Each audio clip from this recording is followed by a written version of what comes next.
You're not the only one who's been hit by the recession. I lost half my money and the stock market crashed. Go on, get out of here. Hello, English learners, and welcome to another great podcast with English Pod. My name is Marco. And I'm Erica. And today we have another really great lesson for you, elementary lesson. That's right, and it's another lesson about money. We have no money here at English Pod. We are in debt here. In debt. Yes. Okay, In debt. debt. So what does that mean? Why don't you tell us? If I owe you money, I'm in debt. In debt. In Yes. fact, I think I am in debt to you. You owe me $2.50 for a Coke Zero today. That's true. All right. Okay, so let's get started. Let's take a look at our vocabulary preview. Vocabulary preview. We have two words today in our vocabulary preview, and the first one is recession. Recession. Recession. Recession. So, recession. Everyone's talking about it right now, and what does it mean? I don't know. That's your job. I don't know. I really don't know. Why don't you tell me, Erica? Because this isn't my topic for today. Okay. Recession is a period of time when the economy of a country is doing badly. In a recession, the country is making less money. That's true. So maybe we can give a few examples of things that happen in a recession to show the meaning of this a little bit better. Right. So, for example, in a recession, many people lose their jobs. Because companies might close or go bankrupt. Exactly. And also, people start spending less money. That's true. And the stock prices of companies fall pretty fall. Yeah, they fall a lot, hey? Yeah. And that's what's going on now in the United States. Very true. Okay, so let's take a look at our second word, and it has to do with recession. It's broke. Broke. Broke. I'm broke. Broke. It means that you have no money. You're broke. I'm broke. Right, so these are our two words for vocabulary preview today, and you're going to hear them in the dialogue. This dialogue is about a man who is in debt. He's broke. Let's find out what happens.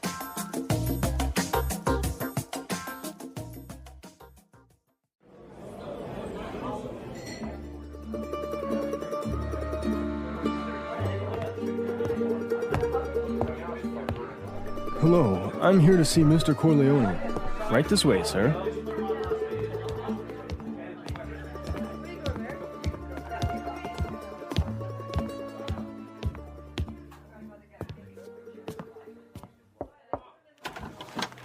Johnny, what can I do for you? Mr. Corleone, I'm really sorry to trouble you, but I need your help. Anything for you, Johnny. Your father was like a brother to me. Well, sir, you see, this recession has hit me pretty hard. I lost my job and I'm in a lot of debt. I see. Yeah, you know, I've got credit card bills, car payments, I've got to pay my mortgage. And on top of all that, I have to pay my son's college tuition. So you're asking for a loan? Well, I just thought maybe you could help me out. What? At a time like this? I'm broke too, you know. You're not the only one who's been hit by the recession. I lost half my money and the stock market crashed. Go on, get out of here.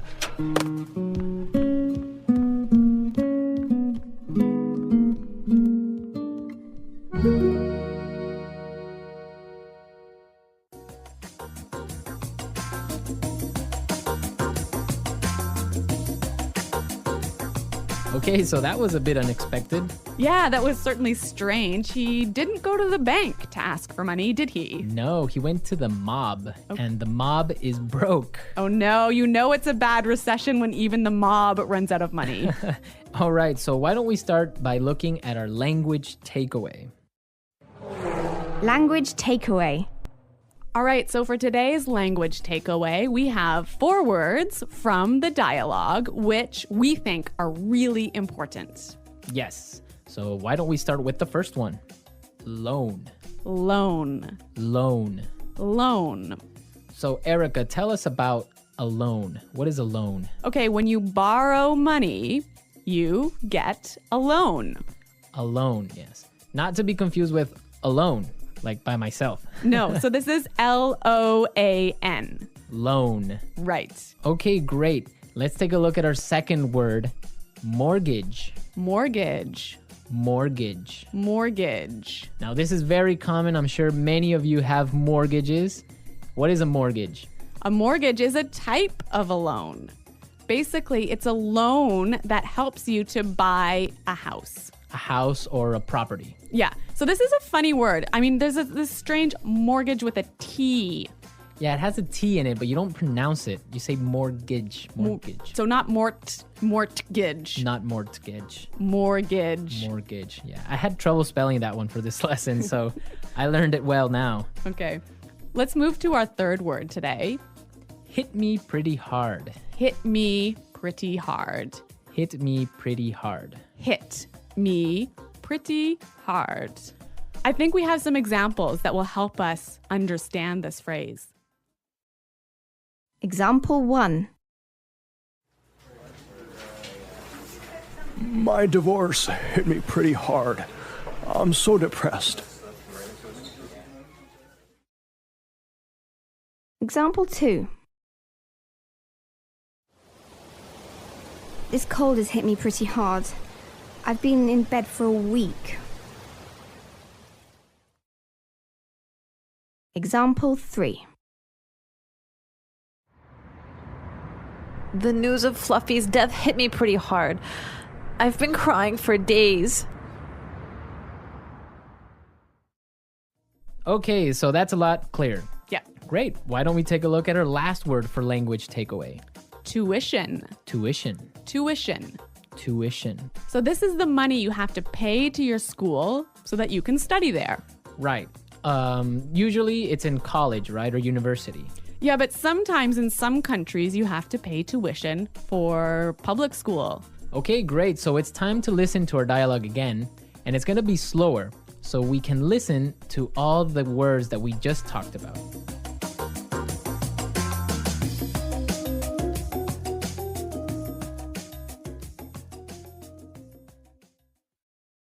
Hello, I'm here to see Mr. Corleone. Right this way, sir. Charlie, what can I do for you? Mr. Corleone, I'm really sorry to trouble you, but I need your help. Anything for you, Charlie. Your father was like a brother to me. Well, sir, you see, this recession has hit me pretty hard.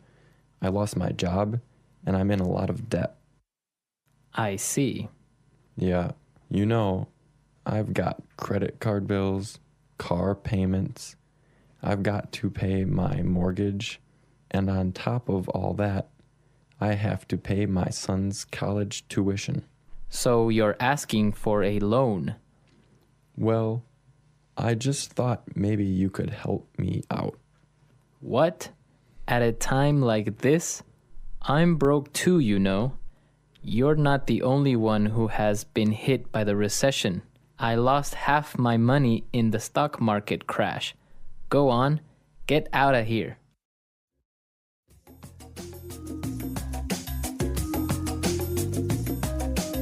Okay, so I think a lot of the key language we just talked about is a lot more clear now. But you know, I also noticed some really interesting phrases in this dialogue. Yes, I did too. So let's start with Fluency Builder. Fluency Builder. Fluency Builder is a tool that we use to help you sound more native. Right, so you can sound more natural when you're speaking. So we take a really common phrase and we show you some great natural ways of expressing that same idea.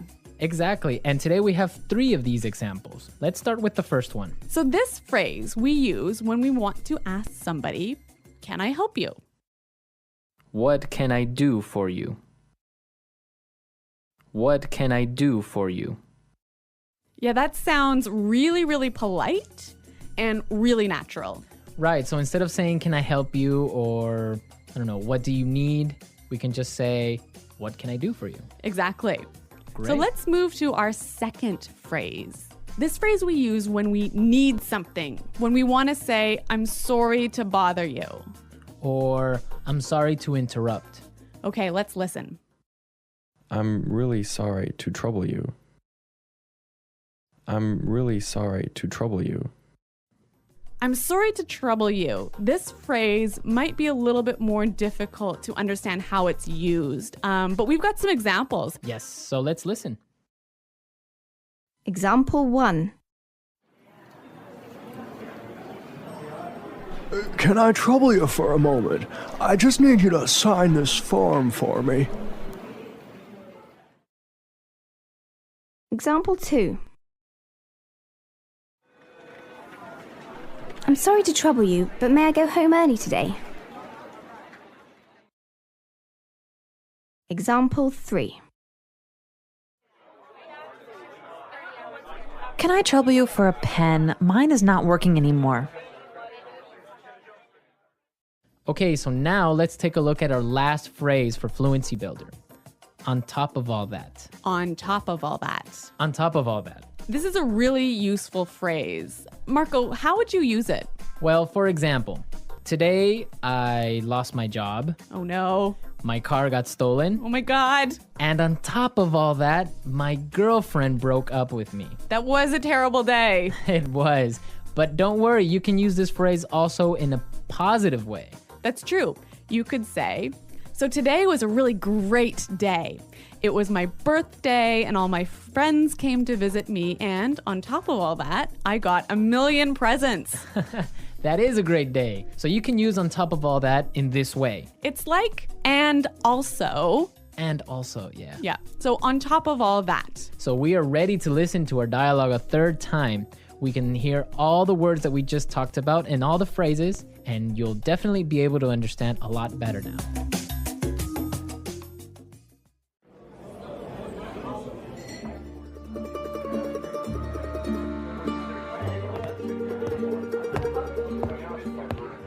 Hello, I'm here to see Mr. Corleone. Right this way, sir.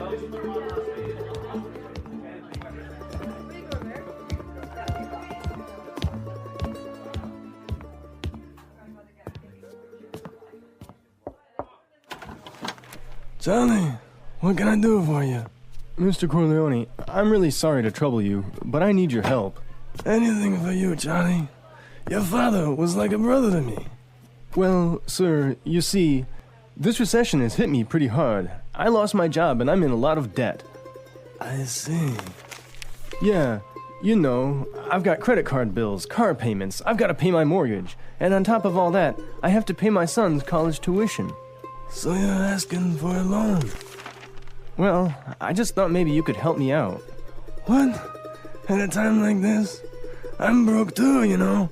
You're not the only one who's been hit by the recession. I lost half my money and the stock market crashed. Go on, get out of here.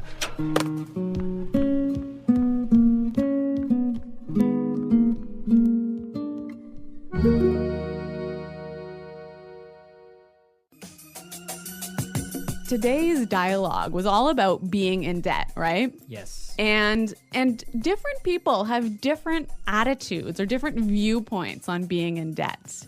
Yes, that's true. For example, in North America and in Canada, it's a really common thing. Yeah, it's actually almost good to be in debt.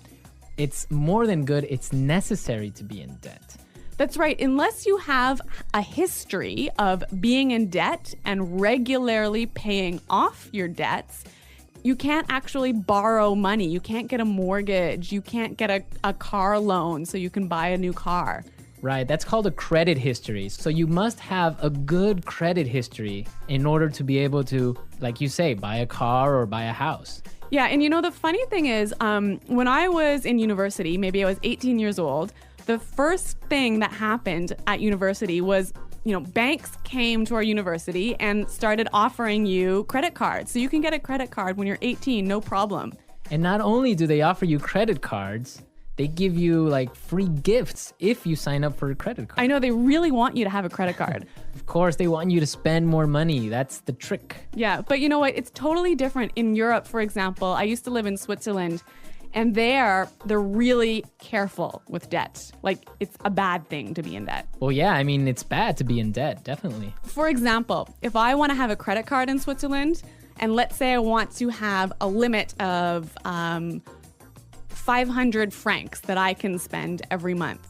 I need to put in my bank account 700 francs before I can even spend that credit card money. So it's totally opposite from North America. Well, yeah, I mean, in North America, it's crazy the way that people are in debt, and it's showing now with the recession, right? Yeah, that's true. So everyone, be sure to handle your money carefully. Don't be in debt unless you really, really have to. Good financial advice from English Pod. English Pod Financial Advising Service. Okay, everyone, thanks for listening. Now remember, if you have any questions or comments, please visit our website at englishpod.com. Right, Erica and I are always there to answer all the questions, and we really like to receive comments and suggestions from all our users, so be sure to go and leave us your comments. Okay, Marco, it's been fun. Yes, it has, but sadly we have to go now, so until next time, it's Goodbye. bye.